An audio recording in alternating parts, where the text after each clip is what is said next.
Hello everyone, मैं रमन कुमार अध्यक्ष स्वागत करता हूं आप सभी का अपने यूट्यूब चैनल पर। दोस्तों, आज की चर्चा का विषय है प्रोडक्ट एंड सर्विसेज के अंतर्गत आने वाले टॉपिक बैंकिंग एंड रेमिटेंस के बारे में आज हम लोग जानेंगे। और आज की चर्चा का विषय रहेगा पोस्ट ऑफिस की जो सेविंग स्कीम्स हैं उसके बारे में आज हम लोग चर्चा करेंगे। बैंकिंग एंड रेमिटेंस में बहुत से टॉपिक्स आते हैं और आज की चर्चा का विषय ये रहेगा कि पोस्ट ऑफिस की जो सेविंग स्कीम्स हैं, जो भी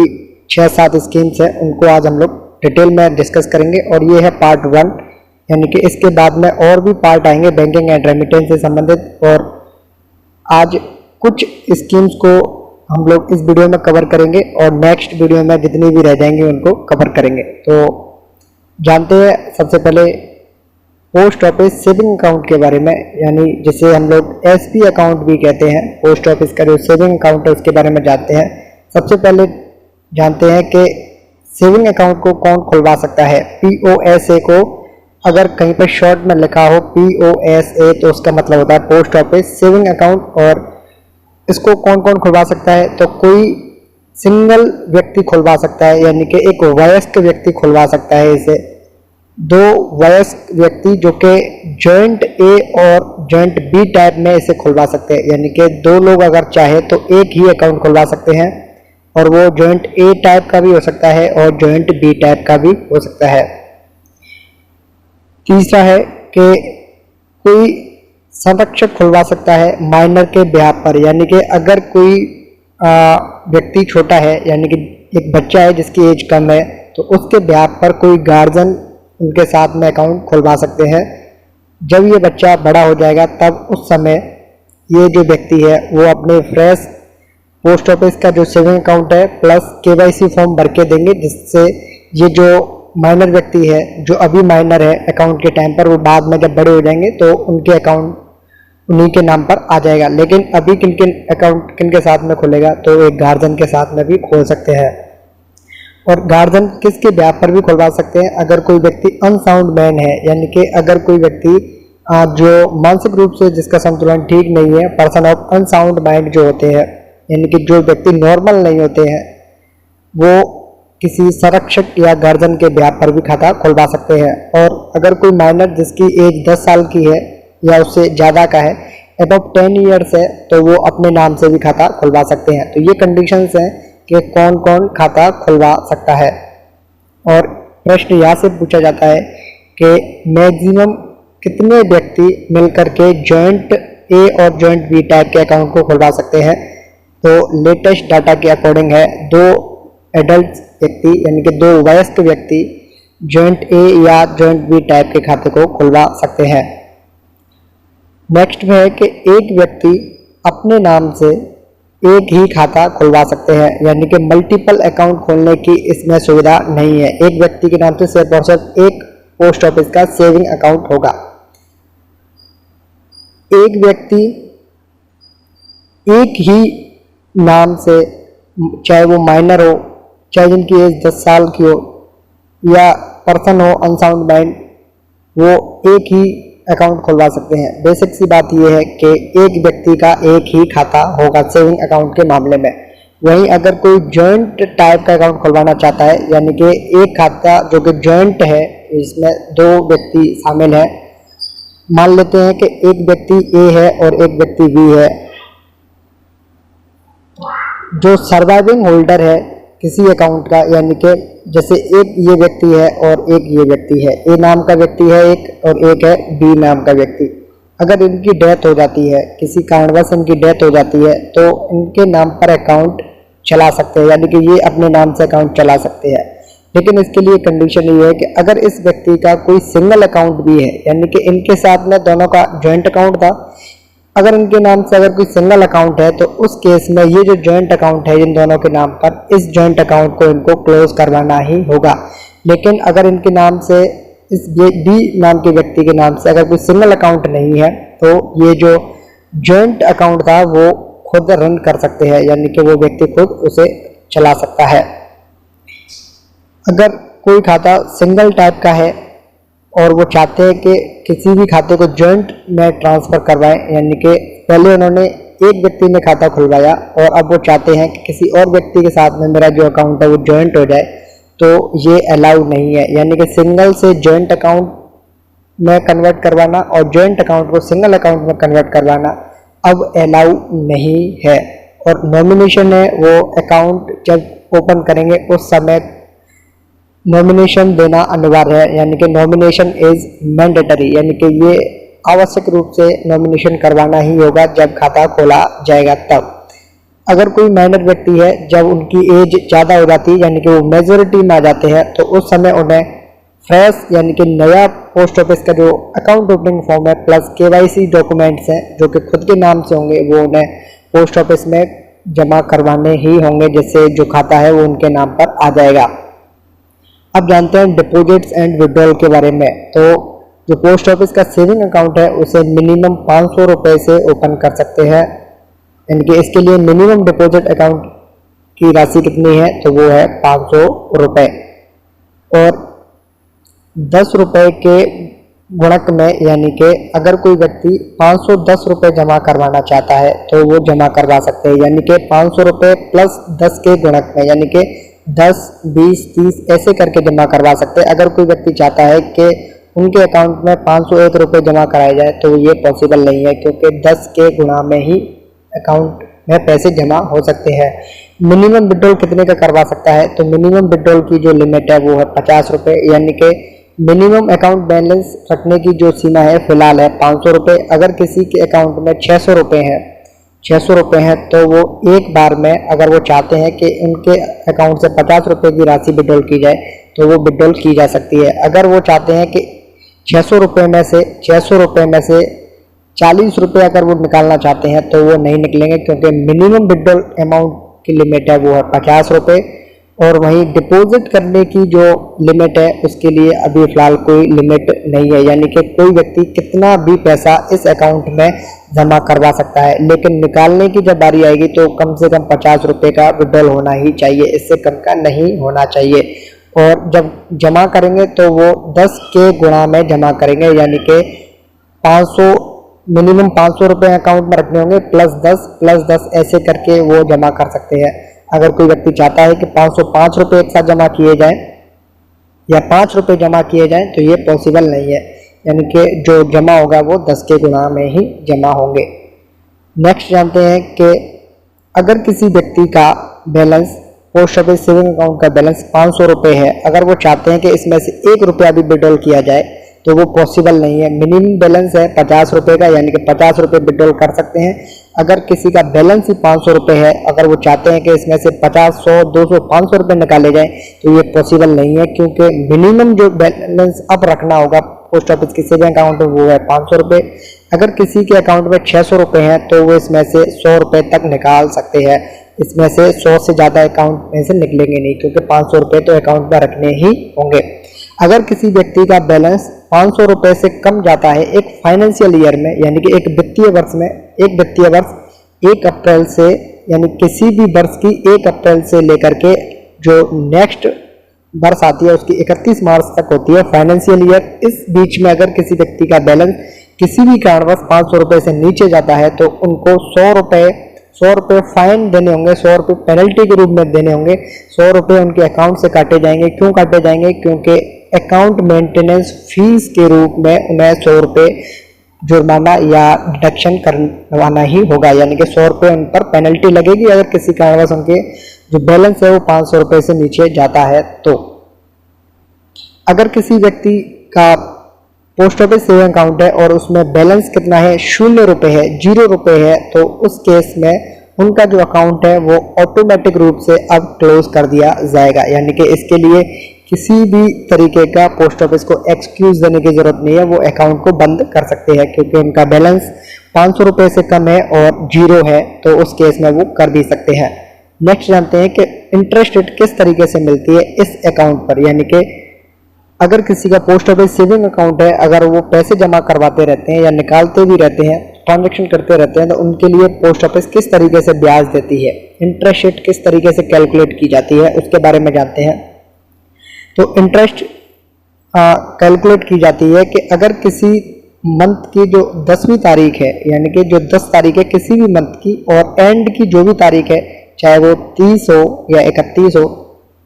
कुछ भी हो, यानी कि जो लास्ट का जो डे है और जो 10 तारीख है, इसके बीच में इसके बीच में अगर मिनिमम बैलेंस 500 रुपये से कम जाता है तो उस केस में उनको इंटरेस्ट रेट नहीं दी जाती है। अगर इसमें इन तारीखों के बीच में, इन डेट्स के बीच में अगर मिनिमम बैलेंस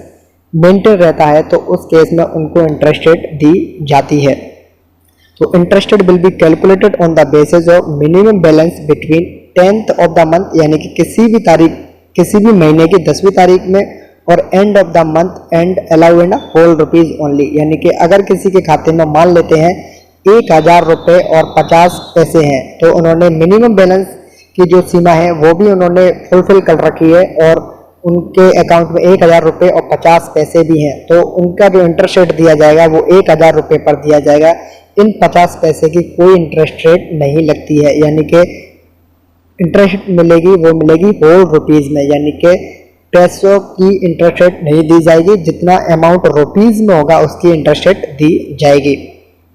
और no interest will be allowed in a month if balance between 10th and last day of the month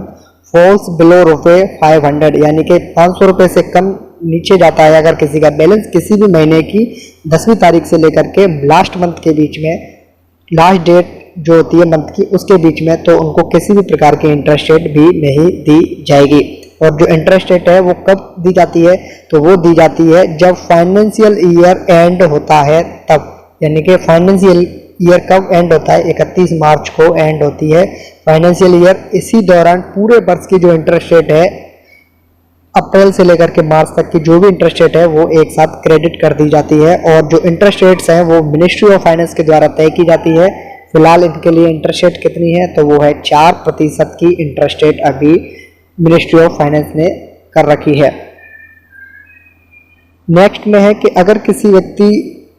के अकाउंट में इतना पैसा है कि वो इंटरेस्ट के रूप में एक फाइनेंशियल ईयर में 10,000 रुपये तक कमाते हैं, यानी कि अपने अमाउंट पर 10,000 रुपये की वो इंटरेस्ट रेट अर्न करते हैं, तो उस पर किसी भी प्रकार का टैक्स नहीं दिया जाएगा,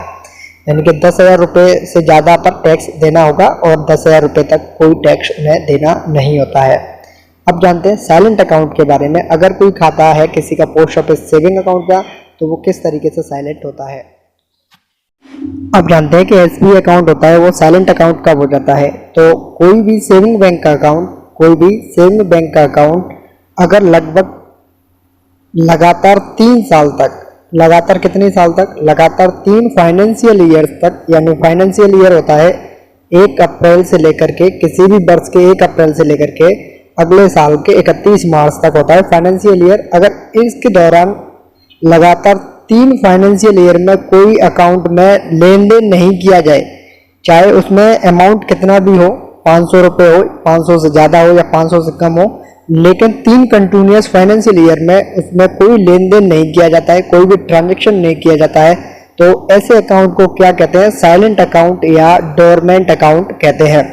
रिवाइवल के लिए अगर ऐसे अकाउंट्स को करना है, यानी कि जो अकाउंट साइलेंट हो जाते हैं या डोरमेंट अकाउंट होते हैं उनको दोबारा से रिवाइवल करना हो, दोबारा से उन्हें चालू करवाना हो, तो उसके लिए क्या करते हैं, तो उसके लिए एक फ्रेश केवाईसी डॉक्यूमेंट अपनी पासबुक के साथ में कस्टमर पोस्ट ऑफिस में देता है। केवाईसी डॉक्यूमेंट्स देगा, केवाईसी फॉर्म को फिलअप करके देंगे वो, और पासबुक के साथ में संबंधित पोस्ट ऑफिस को देंगे, तो उसके बाद में जो अकाउंट है उनका वो रिवाइवल हो जाएगा। अब जानते हैं कि एडिशनल फैसिलिटीज कौन कौन सी दी जाती है पोस्ट ऑफिस के सेविंग अकाउंट में, यानी कि ये जो नॉर्मल फैसिलिटीज थी उनके अलावा कोई एडिशनल फैसिलिटी है क्या, बिल्कुल भी है। उसके लिए एक चेकबुक जारी की जाती है। पोस्ट ऑफिस सेविंग अकाउंट के लिए चेकबुक इशू की जा सकती है, एटीएम कार्ड इशू किए जा सकते हैं, ई बैंकिंग और मोबाइल बैंकिंग की सुविधा है, आधार सीडिंग की भी सुविधा है। उससे अपना एपीवाई अटल पेंशन योजना भी हम लोग अटैच करवा सकते हैं, यानी कि इसकी जो एपीवाई की जो भी किस्त है, प्रीमियम है, वो इससे कटवा सकते हैं, यानी कि इससे जमा भी करवा सकते हैं। प्रधानमंत्री सुरक्षा बीमा योजना, जैसे पीएमएसबीवाई भी कहते हैं, उससे भी लिंक करवा सकते हैं, उस अकाउंट को भी इससे लिंक करवा सकते हैं। पीएमजेजेबीवाई यानी कि प्रधानमंत्री जीवन ज्योति बीमा योजना को भी इस अकाउंट से लिंक करवा सकते हैं। यानी कि इतनी जो एडिशनल फैसिलिटीज है वो पोस्ट ऑफिस के सेविंग अकाउंट में दी जाती है। अब जानते हैं कि अगर किसी को चेक बुक्स इशू करवानी हो तो मिनिमम कितना बैलेंस मेंटेन करना होता है एक सेविंग अकाउंट में, तो उसके लिए जो लिमिट है वो है 500 रुपये की। यानी कि इससे पहले एक पोस्ट ऑफिस के सेविंग अकाउंट में 50 रुपये मेंटेन करने होते थे, और चेकबुक इशू करवाते थे उन लोगों को 500 रुपये उसमें मेंटेन करने होते थे। लेकिन अभी दोनों के लिए एक ही है कि मिनिमम बैलेंस भी 500 रखना है और पोस्ट ऑफिस की चेकबुक इशू करवानी है तो पोस्ट ऑफिस का जो अकाउंट है उसमें भी 500 रुपये मिनिमम बैलेंस के रूप में मेंटेन करने होंगे। नेक्स्ट स्कीम है RD scheme, tracking deposit account जैसे कहते हैं, और ये भी एक नेशनल स्मॉल सेविंग अकाउंट है। तो आरडी के अकाउंट को कौन खुलवा सकता है? जहां भी आरडी शब्द यूज किया जाएगा उसका मतलब रेकरिंग डिपॉजिट से ही होगा। तो एक आरडी के अकाउंट को कोई सिंगल वयस्क व्यक्ति खुलवा सकता है, एक सिंगल एडल्ट व्यक्ति खुलवा सकता है। अगर कोई जॉइंट ए या बी टाइप का अकाउंट खुलवाना चाहता है तो उसके लिए मैक्सिमम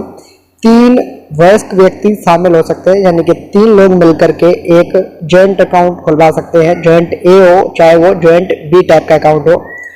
कोई माइनर के ब्याह पर गार्जियन भी खुलवा सकता है, अनसाउंड माइंड के कोई व्यक्ति के ब्याह पर कोई गार्जियन भी अकाउंट खुलवा सकता है, और एक व्यक्ति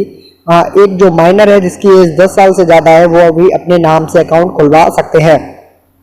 और इसके में एक डिफरेंस है पीओएसए और आरडी अकाउंट्स में। पीओएसए में एक व्यक्ति एक ही अकाउंट खुलवा सकता है, इसमें एक व्यक्ति कितने भी अकाउंट खुलवा सकता है, यानी कि एक व्यक्ति के नाम से इसमें एक से ज़्यादा भी अकाउंट हो सकते हैं।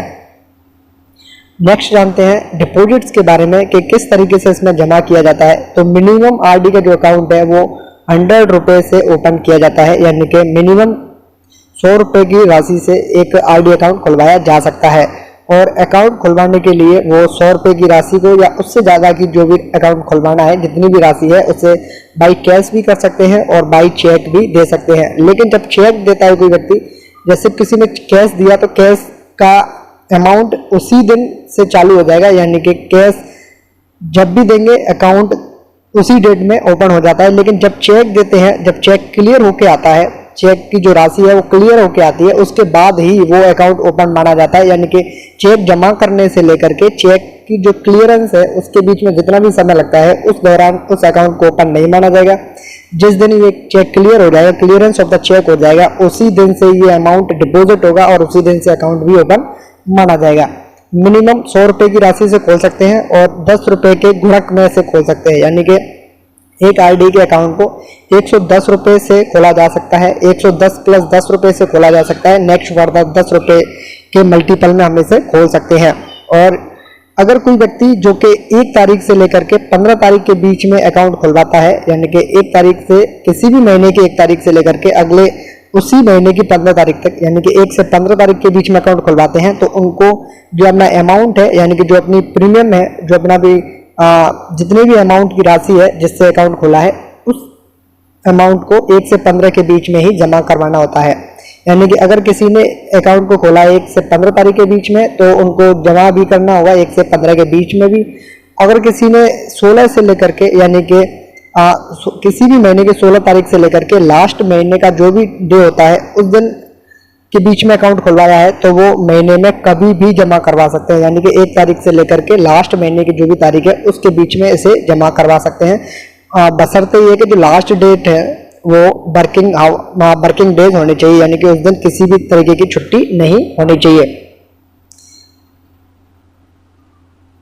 नेक्स्ट जानते हैं डिफॉल्ट कैसे लगता है। अगर कोई आरडी का अकाउंट मंथली है, मोस्टली अकाउंट मंथली ही होते हैं, लेकिन अगर किसी का आरडी अकाउंट मंथली है और उतने एडवांस जमा नहीं कर रखा है, यानी कि सपोर्ट करके चलते हैं कि किसी ने अमाउंट अपना अकाउंट है वो जनवरी में ओपन करवाया है और अमाउंट भी जनवरी में पे किया है, तो नेक्स्ट उनको जो प्रीमियम है अपना फरवरी में पे करना होगा। लेकिन अगर कोई व्यक्ति चाहे तो इन्हें एडवांस में भी जमा कर सकते हैं, यानी कि अगले आने वाले दिनों में या अगले आने वाले मंथ में वो एडवांस जमा कर सकते हैं। लेकिन किसी ने रेगुलर जमा करते हैं, यानी कि वो जनवरी या फरवरी यानी कि हर मंथ में अगर वो जमा करते हैं, तो ऐसे केस में अगर उनसे एक ही मंथ अगर उनसे बीच में बाकी रह जाता है, छूट जाता है, तो उस केस में पेनल्टी कितनी है, तो 100 रुपये के अकाउंट पर 1 रुपये पेनल्टी चार्ज लिया जाता है। यानी कितना % चार्ज लिया जाता है, तो बेसिकली 1 महीने का 1% चार्ज उनसे लिया जाता है। यानी कि अगर किसी का अकाउंट मान लेते हैं 500 रुपये का है तो 500 का 1% उनसे चार्ज लिया जाएगा, तो कितना डिफॉल्ट लगेगा, तो 5 रुपये उनसे मंथ के लिए जाएंगे, 1 मंथ के 5 रुपये लिए जाएंगे, यानी कि 1% लिया जाता है। डिफॉल्ट 100 रुपये पर 1 या 1% डिफॉल्ट लिया जाता है। अगर कोई आरडी अकाउंट है और उसमें डिफॉल्ट है अगर कोई व्यक्ति चाहता है कि उनका अकाउंट में रेगुलर कंटिन्यू करना है, यानी कि इस तरीके से समझते हैं कि अगर किसी को जनवरी का मंथ है और सपोज करके चलते हैं कि किसी ने आरडी अकाउंट को जनवरी में ओपन करवाया है और उनसे फरवरी का पेनल्टी लगती है, यानी कि फरवरी में उन्होंने जमा नहीं करवाया, फर्दर वो मार्च में अपना पैसा जमा करवाते हैं। यानी कि जनवरी में अकाउंट ओपन किया, फरवरी में उन्होंने किस्त जमा नहीं की और वो मार्च में जमा करना चाहते हैं, तो उस केस में उनको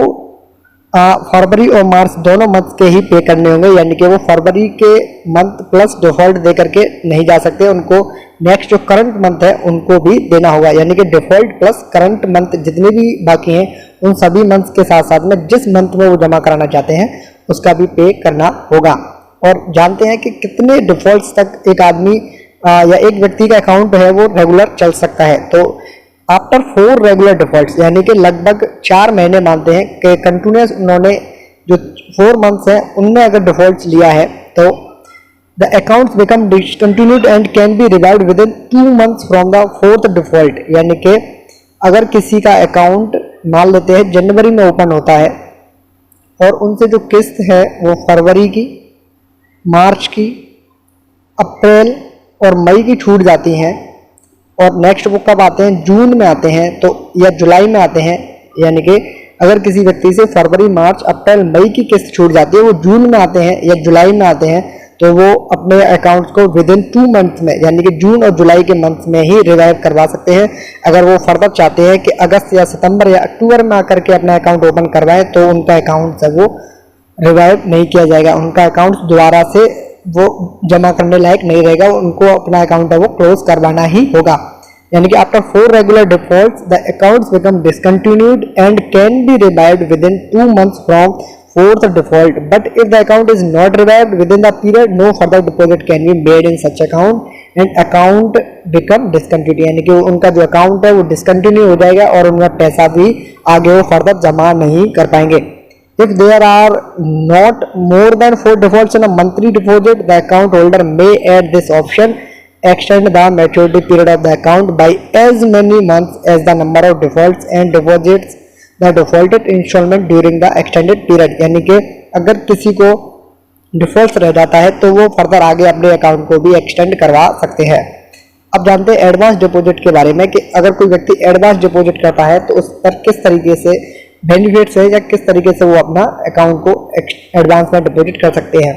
अगर कोई आरडी अकाउंट है वो डिसकंटिन्यू नहीं है और वो चाहते हैं कि उनको अपना जो पेमेंट है वो एडवांस डिपॉजिट करना है, तो उस केस में वो एडवांस डिपॉजिट कर सकते हैं। कितने समय तक के लिए, तो एडवांस लगभग 5 वर्ष के लिए वो अपना एडवांस पे कर सकते हैं। यानी कि अगर किसी व्यक्ति ने मान लेते हैं कि जनवरी मंथ में ओपन करवाया है और वो चाहते हैं कि नेक्स्ट 5 साल के लिए, अगले जो 5 साल है, यानी कि 2021 में अगर किसी ने अकाउंट ओपन करवाया है, 2021 में किसी ने अकाउंट ओपन करवाया है और वो 2026 तक की जो उनकी प्रीमियम है वो एडवांस में जमा करवाना चाहते हैं तो वो कर सकते हैं, क्योंकि उसके लिए 5 साल तक वो एडवांस में जमा कर सकते हैं। तो इस पर कोई रिबेट मिलती है, छूट मिलती है क्या? बिल्कुल मिलती है। इस पर एट लीस्ट कम से कम 6 मंथ की अगर कोई व्यक्ति 6 मंथ का एडवांस डिपॉजिट करता है तो उनके लिए 100 रुपये की अगर कोई उनकी आरडी है तो उस पर 10 रुपये दिए जाएंगे नेक्स्ट जो 6 मंथ का एडवांस जमा करते हैं उसके लिए, और फर्दर वो 1 साल के लिए एडवांस डिपॉजिट करते हैं तो उनको 40 रुपये की छूट है वो दी जाती है। मान लेते हैं कि किसी व्यक्ति का अकाउंट है वो 100 रुपये का अकाउंट है, यानी कि उन्होंने 100 रुपये से अकाउंट को ओपन किया है, 100 रुपये से अकाउंट को ओपन किया है और वो चाहते हैं कि जनवरी में उन्होंने अपना अकाउंट खोला है, फरवरी से अगर वो अपना फरवरी में आके अगर वो 6 मंथ एक्स्ट्रा, यानी कि मार्च, अप्रैल, मई, जून, जुलाई और अगस्त, यानी कि जो करंट मंथ है उसको छोड़ करके नेक्स्ट 6 मंथ आने वाले हैं उनके एडवांस डिपॉजिट करना चाहते हैं तो 100 रुपये की जो आरडी है उस पर 6 मंथ के लिए दिए जाएंगे 10 रुपये, और आगे करंट मंथ को छोड़ करके आगे 12 मंथ के लिए कोई एडवांस जमा करता है तो उसके लिए दिए जाएंगे 100 रुपये की आरडी पर 40 रुपये। वही अगर आरडी अकाउंट ज़्यादा रुपए का है तो उस पर इसकी अकॉर्डिंग ही, यानी कि 100 रुपये पर 10 है तो 200 रुपये पर 20 रुपये मिलेंगे। इस तरीके से आप मल्टीप्लाई करके भी इनको निकाल सकते हो। The advance deposit may be made at the time of opening of the account or any time after thereafter। यानी कि अगर कोई व्यक्ति एडवांस जमा करवाना चाहता है, मान लेते हैं कि उन्होंने जनवरी में अकाउंट ओपन करवाया है, तो वो जनवरी में जब भी अपना अकाउंट ओपन कर रहे हैं उस समय भी एडवांस डिपॉजिट करवा सकते हैं, या फिर आगे जब भी उनकी इच्छा हो वो तब आकर के अकाउंट को अपने को एडवांस में जमा कर सकते हैं। लोन की फैसिलिटी भी आरडी अकाउंट्स पर दी जाती है। 12 इंस्टॉलमेंट्स अगर किसी की जमा हो जाती हैं और उनका अकाउंट है वो कंटिन्यू होता है, यानी कि 1 साल तक उन्होंने कंटिन्यू जमा किया है और 13वें मंथ में आकर के या 13वीं किस्त पर आकर के वो चाहते हैं कि उनको कुछ लोन प्रोवाइड किया जाए, तो उनको कितना % लोन दिया जाता है, तो जो भी उनका बैलेंस होगा, यानी कि अगर किसी व्यक्ति का अकाउंट 12 इंस्टॉलमेंट चला है, यानी कि 12 मंथ्स अगर किसी का चला है, तो वो एलिजिबल हो जाते हैं किसके लिए, लोन फैसिलिटी के लिए, बशर्ते कि उनका अकाउंट है वो डिसकंटिन्यू नहीं होना चाहिए। और कितना अमाउंट मिल सकता है उनको, तो उनकी जमा राशि का 50%, यानी कि उनके अकाउंट में मान लेते हैं कि 12 किस्तों में 12,000 रुपये जमा हो जाते हैं, तो इसका 50% यानी कि उनको 6,000 रुपये तक का उनको लोन है वो दिया जा सकता है, यानी कि 50% of the balance of the credit in the account, यानी कि उनके अकाउंट में जितना बैलेंस होगा इंटरेस्ट के अलावा उसका 50% उनको लोन में दिया जा सकता है। और लोन कब पे करना है, तो loan can be repaid in one lump sum और इन इक्वली मंथली इंस्टॉलमेंट्स, यानी कि अगर कोई व्यक्ति जिसने 50% अपना अमाउंट का अगर किसी ने लोन ले रखा है 12 मंथ के बाद में, मान लेते हैं कि उन्होंने 6,000 रुपये का लोन लिया और इस पर उनकी किस्त या कहते हैं कि लोन उनको पे करना हो, मान लेते हैं 100 रुपये पे करना है, तो इन 100 रुपये को वो एक साथ भी पे कर सकते हैं। अगर वो चाहे कि इनकी जो मंथली जिस तरीके से डिपॉजिट करते हैं उसी तरीके से इनकी किस्त बन जाए 100 रुपये की, तो वो भी इनको इंस्टॉलमेंट्स में भी जमा कर सकते हैं, यानी कि लोन को एक साथ भी जमा कर सकते हैं और मंथ के अकॉर्डिंग भी कर सकते हैं। तो उनके लिए इंटरेस्ट लोन की जो इंटरेस्ट रेट है वो कितनी पे करनी होगी, तो interest rate on loan will be applicable as 2% plus RD interest rate applicable to the RD account. मान लेते हैं कि अगर आरडी अकाउंट पर 5.8% के ब्याज है, यानी कि इंटरेस्ट रेट, अगर कोई व्यक्ति आरडी अकाउंट खुलवाता है तो उनको 5.8% की इंटरेस्ट रेट दी जाती है, और वहीं जो व्यक्ति जो लोन लेना चाहता है उनको कितने % लोन चुकाना होगा, तो उनको प्लस 2%, यानी कि टोटल 7.8% की ब्याज दर से इंटरेस्ट रेट से उनको लोन का पेमेंट करना होगा, यानी कि 2% एक्स्ट्रा आरडी की जो भी इंटरेस्ट रेट होगी उनमें 2% एक्स्ट्रा उनको पे करना होगा एज ए लोन के पेमेंट के लिए, यानी कि लोन की जो इंटरेस्ट रेट है वो कितनी लगेगी, तो यहाँ पर अगर 5.8% है आरडी की, तो उनको देना होगा टोटल 7.8%, यानी कि 2% एक्स्ट्रा उनको पे करना होगा।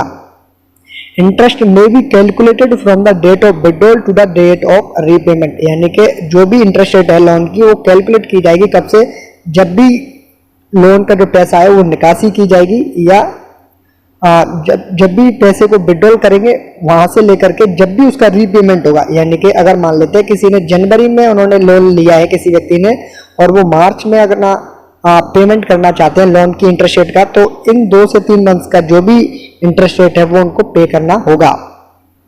In case loan is not repaid till the maturity, loan plus interest rate will be deducted from the maturity value of the RD account, यानी कि अगर कोई व्यक्ति लोन का रीपेमेंट नहीं करता है किसी भी कारणवश, तो मैच्योरिटी के समय पर उनको लोन भी देना पड़ेगा प्लस जो भी उनकी ब्याज होगी, यानी कि जो अमाउंट उन्होंने लोन के रूप में लिया है, मान लेते 6,000 रुपये, प्लस जितनी भी उसकी इंटरेस्ट रेट होगी 100 रुपये या 200 रुपये, जितनी भी इंटरेस्ट रेट उनकी बनेगी उसको देना होगा। कब देना होगा, अगर कोई व्यक्ति बीच में पेमेंट नहीं करता है तो मैच्योरिटी के समय पर आरडी अमाउंट जो भी होगा,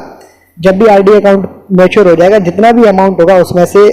अपना जो पोस्ट ऑफिस का लोन प्लस इंटरेस्ट रेट है उसे काट लेंगे, बाकी का जो बचेगा उसे दे देंगे।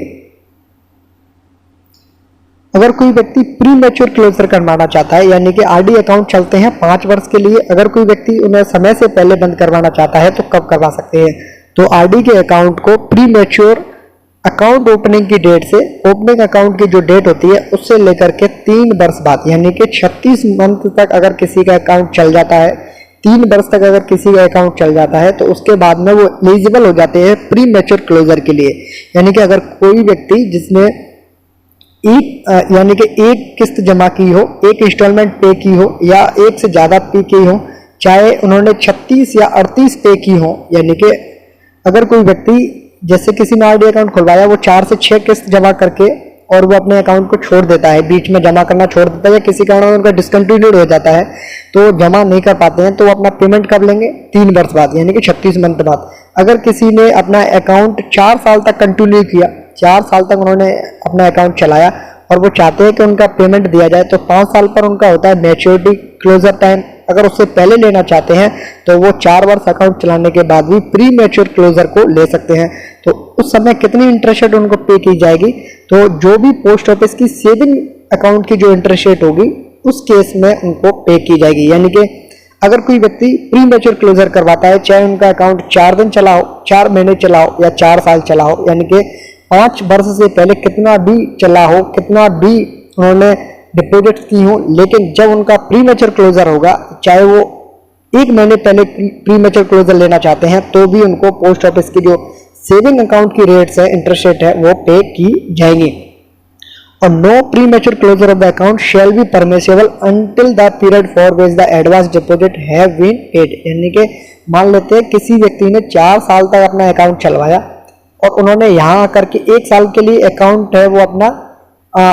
एडवांस पे कर दी, यानी कि उनका टोटल 5 साल के लिए किस्त जमा हो गई, लेकिन उनके अकाउंट को अभी 4 साल ही हुए हैं ओपन किए हुए, और उन्होंने 1 साल के लिए उन्होंने इंटरेस्ट पे कर दिए या उन्होंने प्रीमियम पे कर दिया है। तो उस केस में अगर वो चाहते हैं कि उनका अकाउंट है वो क्लोज किया जाएगा, तो अकाउंट उनका कब क्लोज होगा? जब ये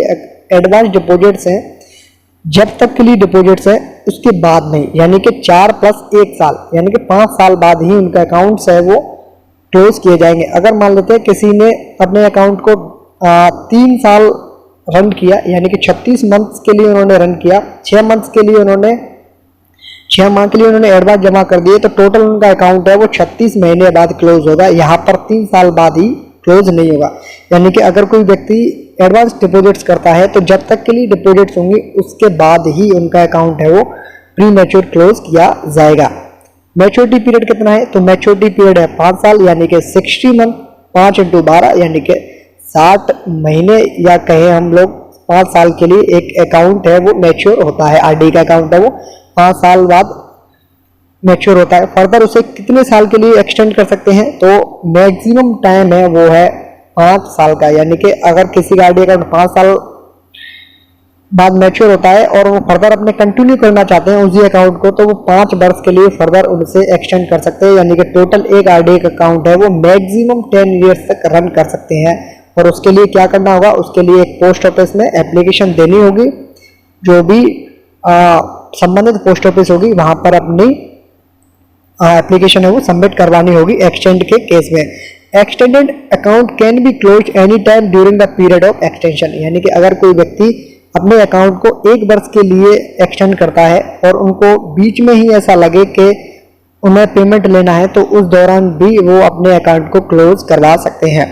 for completed years RD interest rate will be applicable and for period less than a year post office saving account interest rate will be applicable, यानी कि अगर कोई व्यक्ति जिसने 5 साल के लिए आरडी अकाउंट रन किया था प्लस फर्दर उन्होंने 1 साल के लिए एक्सटेंड किया था, फिर उसके बाद में उन्होंने फर्दर 1 साल के लिए एक्सटेंड किया, यानी कि उनका टोटल उन्होंने उनके अकॉर्डिंग अकाउंट चल गया उनका 7 साल के लिए। अगर उन्होंने 6 मंथ्स कंप्लीट कर लिए, यानी कि 6 साल उन्होंने कंटिन्यू कर लिया अपने अकाउंट को, और वो यहाँ पर 1 साल कंप्लीट होने से पहले ही अपना अकाउंट है वो क्लोज करवाना चाहते हैं, तो उनको 6 साल के लिए तो उनको इंटरेस्ट रेट आरडी वाली दी जाएगी। और यहाँ पर अगर उनका अकाउंट 2 महीने, 4 महीने, 6 महीने, 8 महीने, 10 महीने चला है, तो उन 10 महीनों के लिए उनका कितना पेमेंट मिलेगा? उनको पोस्ट ऑफिस की जो सेविंग अकाउंट की इंटरेस्ट रेट होगी वो उनको पे की जाएगी। RD account can be retained up to 5 years from the date of the maturity without deposit also, यानी कि अगर किसी व्यक्ति ने आरडी अकाउंट ओपन किया और उन्होंने ओपन करने के बाद ही उसमें कोई डिपॉजिट नहीं की, तो वो व्यक्ति 5 साल बाद भी अपना पेमेंट ले सकता है। और इस पर उनको कितना इंटरेस्ट रेट दी जाएगी? तो जमा रकम पर जो आरडी की इंटरेस्ट रेट एक्चुअल में चल रही है वही पे की जाएगी, क्योंकि उन्होंने उस अकाउंट को या उस पैसे को 5 साल के लिए उन्होंने रखा हुआ है। यानी कि अगर कोई व्यक्ति 1 महीने, 2 महीने, 2 साल, 4 साल, 5 साल, 6 साल,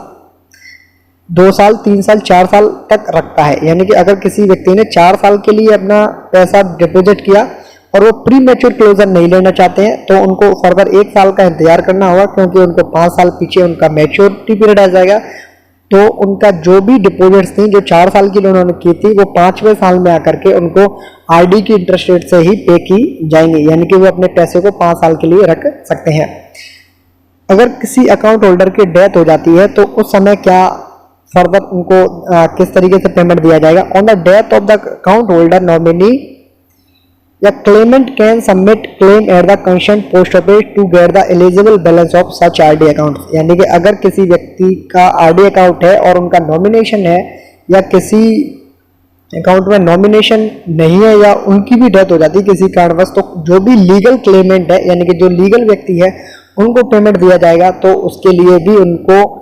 कहाँ जाना पड़ेगा, संबंधित पोस्ट ऑफिस में जाना पड़ेगा और जितना भी अकाउंट में अमाउंट होगा उसको वो पे ले सकते हैं। आफ्टर सेक्शन ऑफ क्लेम यानी कि जो भी क्लेम होगा या जितना भी उनका पैसा बनेगा उनकी सैंक्शन आती है। सैंक्शन के बाद में क्लेमेंट अगर क्लेम करता है तो क्लेम का जो भी पैसा आएगा तो उसकी सैंक्शन आती है। उस सैंक्शन को नॉमिनी या फिर कोई लीगल हेयर यानी कि अगर कोई वैध व्यक्ति जो कि उस पैसे का हकदार है वो भी ले सकते हैं। और अगर वो चाहे तो उस अकाउंट को,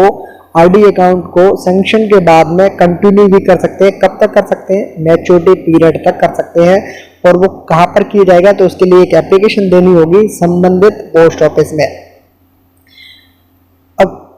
इसी नोट पर हम लोग एसबी अकाउंट और आरडी अकाउंट दो स्कीम्स को आज हम लोग कवर कर चुके हैं। नेक्स्ट स्कीम को अगले वीडियो में कवर करेंगे और फिलहाल इस वीडियो को इसी नोट पर करते हैं एंड ये है अंत इस वीडियो का। धन्यवाद।